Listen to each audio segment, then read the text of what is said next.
Le Salon Valériane Namurois 2012 était l'occasion de la découverte d'un espace unique dédié à l'éco-bioconstruction, l'occasion de mettre en lumière le collectif Les Pieds sur Terre, éco-construction et citoyens, 5 associations investies dans l'éco-construction, les énergies renouvelables et l'éco-développement. Installées de part et d'autre de la frontière franco-belge, elles partagent l'idée qu'il est urgent de repenser l'habitat d'aujourd'hui pour mieux vivre demain.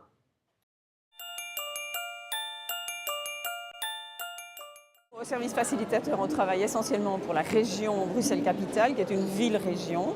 Donc ça veut dire qu'on va plutôt parler d'éco-quartier.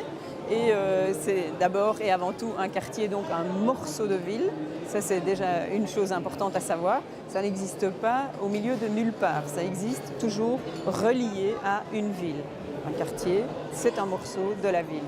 Alors, ce qui fait la différence avec un éco-quartier, ça va être la manière dont il est conçu, avec ses futurs habitants, avec ses riverains, avec l'administration. On va essayer d'intégrer un maximum de monde dans la conception de ce quartier, dans sa vision, dans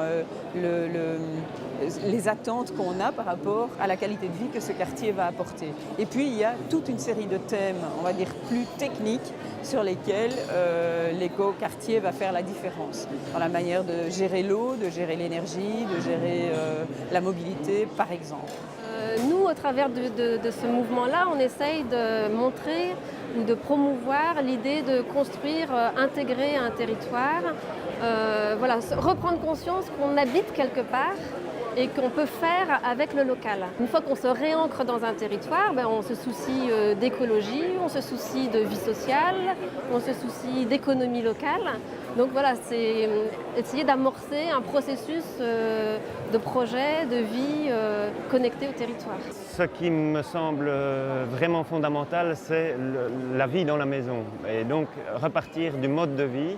Donc ça va prendre en considération le volume de la maison, la disposition des pièces, la manière dont on va l'occuper durant sa vie, avec une réalité parfois familiale qui varie. J'ai l'impression que le point commun, c'est que c'est se réapproprier le logement. C'est-à-dire que c'est des gens qui essaient de mettre un tissu social en même temps que de la construction. On a tendance à découpler tout. Ça fait au moins 50 ans qu'on fait construire et puis on habite juste dans sa petite maison avec son petit jardin et autour. Et le point commun de tous ces types de construction, c'est de remettre le tissu social en même temps que le tissu urbanistique, je veux dire. Et donc après, la forme, ça dépend fort de la taille. Habitat groupé, c'est des individuels, c'est petit. Un éco-hameau, c'est plus à l'échelle d'un village, on va dire, avec le bourgmestre et le collège communal qui s'y mettent pour aider. Mais quelle que soit l'échelle, c'est toujours le même point commun, j'ai l'impression. Il faut remettre ensemble les fonctions classiques, c'est-à-dire habiter, travailler, acheter et les loisirs. C'est par des millions de mauvaises décisions les 50 dernières années qu'on a séparé systématiquement ces fonctions avec comme résultat qu'on a un énorme problème de mobilité, qu'on a un énorme problème de foncier parce que des fonctions séparées ont besoin de plus de place et si on les sépare, les gens sont en permanence en train de se déplacer d'un endroit à l'autre. Deuxième priorité, c'est vraiment l'aspect de l'énergie.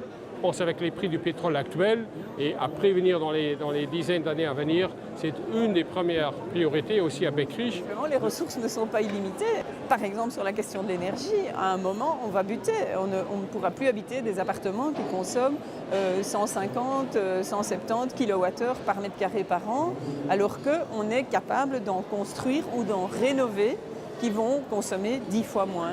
Il faut être conscient qu'en tout cas à Luxembourg, par exemple, la société a totalement changé.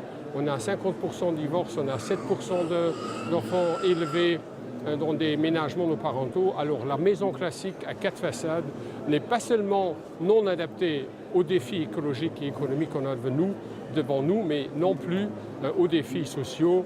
On a une hétérogénéité de ménages et il faut vraiment construire des quartiers où tout le monde peut se retrouver. Alors à l'heure actuelle, on va droit dans le mur, ça dépend ce qu'on veut. Si on veut de l'individualisme et qu'on veut gaspiller tout l'espace cultivable, on va dire, parce qu'il faut bien survivre. Là, on va droit dans le mur, oui. Toutes les espèces essayent de pérenniser leur espèce, sauf l'être humain qui essaie de se splitter complètement et d'être tout seul dans son coin. Donc ça va vraiment dans le mauvais sens. Par contre, tout ce qu'on a entendu aujourd'hui sur les éco-hameaux, c'est bien, parce que c'est-à-dire que même le domaine public, alors que ce soit droitement ou maladroitement, je ne sais pas, mais essaye d'amener une politique globale, c'est-à-dire tous les gens qui s'organisent entre eux, au travers de leurs élus ou individuellement, pour avoir des constructions qui permettent la pérennité de l'espèce, aussi basiquement que ça, mais surtout d'avoir un bien-être social et physique, quoi. C'est vrai que les circuits courts, on pense souvent à l'agriculture, aux produits bio, mais c'est aussi nos matériaux, nos filières. On a travaillé sur notre territoire à la mise en place d'une filière chanvre, par exemple, avec des agriculteurs qui se sont formés à la mise en place d'un projet voilà, pour faciliter un projet d'agriculture durable. C'est-à-dire que cultiver du chanvre, c'est intéressant dans l'agriculture pour développer d'autres rotations, mais du coup les agriculteurs produisent une matière première qu'ils transforment pour vendre aux consommateurs en direct ou auprès des artisans pour faire des habitations, des constructions qui soient de chez nous. Ça s'est toujours fait jusqu'en 1900, jusqu'à la Deuxième Guerre mondiale à peu près. On a toujours utilisé de préférence des matériaux locaux. Ce n'est vraiment qu'entre la Deuxième Guerre et il y a 10 ans que le coût de l'énergie étant tellement faible, on a pu faire appel à n'importe quel matériau venant de n'importe où. Sans se poser de questions en fait. On peut se permettre à notre époque de construire avec du polyuréthane avec des matériaux qui viennent de loin parce qu'il y a du pétrole. Si on enlève ça, on ne sait plus construire une maison à notre époque. Or, je pense que le bâti depuis des milliers d'années, le néolithique c'est 20 000 ans quand même. L'être humain s'est contenté de matériaux qu'il avait tout près de lui. Comme les fourmis construisent les fourmilières avec la terre qui est sur place. Et donc, moi ça me semble avoir du sens de se dire je vais construire avec ce qui est sur place. Après on ne peut pas tout avoir. Le fer, j'en ai pas chez moi, j'achète des clous. On est bien d'accord, mais si on a une forêt tout près de soi, on construit avec du bois. C'est comme ça que c'était avant. Quand on construit une maison, on manipule énormément de volumes de matériaux, parfois très lourds. Et donc, évidemment, toute la dépense énergétique qui concerne rien que l'approvisionnement sur chantier de matériaux est immense. Donc, travailler localement avec les matériaux de proximité, c'est réduire énormément l'impact au niveau du transport. Aujourd'hui, on peut réintroduire des filières de matériaux plus locaux et en particulier par exemple à Bruxelles, la première filière c'est d'utiliser les bâtiments qui sont déjà là. On peut les regarder comme une réserve de matériaux. Une autre filière, ça peut être par exemple, on va dire, l'isolation en paille pour tous les éco-hameaux et tout ce qui se construit plus dans le monde rural. Eh bien, ils peuvent utiliser de la paille du champ d'à côté comme isolant. Construire local, ça semble être légitime, pourquoi aller chercher loin si on a tout près? Alors maintenant le problème c'est que la construction écologique dont on parle ne fait pas forcément appel à ça. Nous quand on entend construction écologique c'est avec matériaux locaux. Quitte à promouvoir par exemple le chanvre ou la paille tout près de chez soi, ça c'est un bon moyen de faire. Maintenant se dire j'achète des matériaux bien chers dans un magasin écologique du coin et je me donne bonne conscience, ça c'est sans doute pas la bonne voie à suivre. On fait se rencontrer des artisans des deux côtés de la frontière qui peuvent communiquer l'un à l'autre leurs expériences, les précautions qu'ils prennent par rapport à la mise en œuvre d'un certain matériau, et parce qu'il faut reconstruire ces savoir-faire qu'on a perdus depuis entre les deux guerres, je vais dire. Il faut rééchanger sur base de mêmes technologies pour relancer des filières beaucoup plus locales. La transformation de nos modes de vie, de nos modes de construire, ça demande aussi des changements de mentalité, ça demande donc des échanges. Et nous, je trouve que dans cet échange transfrontalier, on y trouve vraiment de quoi nous nourrir. Et puis en Wallonie, il y a énormément d'expériences. Et dans le nord de la France, on est quand même au niveau de l'écologie, je trouve, la moins avancée. On apprécie cet échange transfrontalier pour ce côté un petit peu alternatif qu'on trouve ici et qu'on trouve pas, on est beaucoup plus conventionnel chez nous. Et ça permet de relever des deux côtés de la frontière les obstacles qu'on a rencontrés, les opportunités, voir un peu ce qui marche bien d'un côté comme de l'autre et pour essayer de tirer des deux expériences plutôt que d'une seule, ce qui pourrait faire avancer le schmilblick. Pour prendre une différence entre Champagne-Ardenne et la région de Beaurain sur laquelle on travaille, Champagne-Ardenne, ils ont une filière de chanvre, donc ils vont essayer de favoriser les isolants en chanvre et leur mise en œuvre, tandis que côté wallon, on a plus une filière de céréalière, de paille, et on va plus pousser à la mise en œuvre de la paille. C'est intéressant de remarquer ces différences et de voir ce qu'elles ont comme conséquences, par exemple sur la structure, par exemple sur le coefficient d'isolation, etc.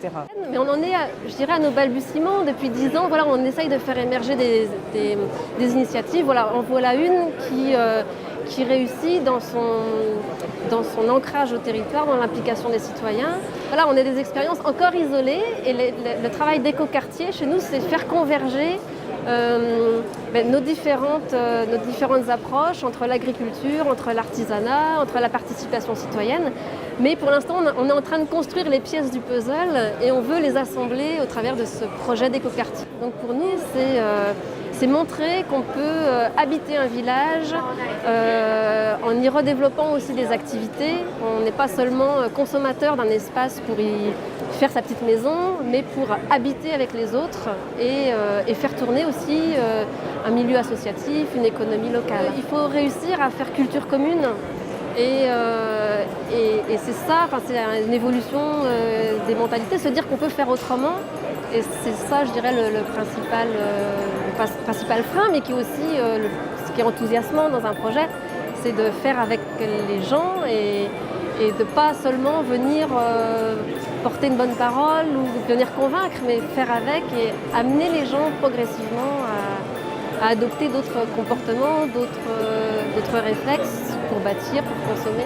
Alors c'est compliqué de changer les mentalités, changer le paradigme, ça ne va pas du jour au lendemain. Alors chaque expérience dont on peut apprendre quelque chose, des expériences positives, mais aussi des expériences négatives, je pense que ça peut raccourcir les délais pour mettre en place une politique pareille. Alors je trouve que c'est le plus important que les communes, les régions qui ont une volonté politique avancée dans ce domaine se rencontrent régulièrement et je suis très heureux d'avoir pu participer à cette table ronde. J'emmène des brochures, j'ai de nouveaux contacts et on peut s'y échanger. Je pense que ça va nous aider tout le monde.